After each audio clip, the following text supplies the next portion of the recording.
আসসালামু আলাইকুম ওয়া রাহমাতুল্লাহি ওয়া বারাকাতুহু। আমি Mohammad Noor Alam, Newtech engineering limited company থেকে সরাসরি আমি আছি আপনাদের সাথে। আজকে আপনাদেরকে আমি এমন একটি মেশিন দেখাবো যে মেশিন দিয়ে বিভিন্ন ধরনের wastage, block, parking tiles, solid bricks, concrete বা সিমেন্ট বালির মাধ্যমে যে সমস্ত ব্লক তৈরি করা হয়, তৈরি করার পরে যেগুলো ওয়েস্টেজ বের হয়, ওয়েস্টেজগুলো সুন্দর করে পাউডার করে বের করে পুনরায় আবার ব্লক তৈরি করা যায় এমন একটি মেশিন আপনাদেরকে দেখাচ্ছি। এই যে দেখতে পাচ্ছেন, এটি একটি ক্রাশার মেশিন।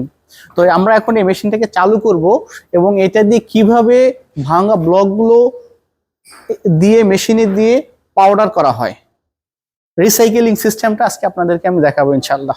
এই যে আপনারা দেখতে পাচ্ছেন, এই যে সুইচ আছে এখানে, এই যে সুইচটা অন করে দিলাম, মেশিনটা অন হয়ে গেছে। এখন এই যে ব্লকটি দিয়ে দিবে, ব্লকটা দিয়ে দাও, দাও ভিতরে দিয়ে দাও।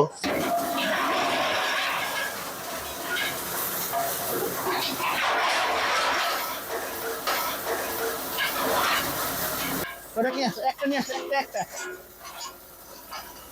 কত সুন্দর চমৎকার যে ব্লকটি দিয়ে দিচ্ছে।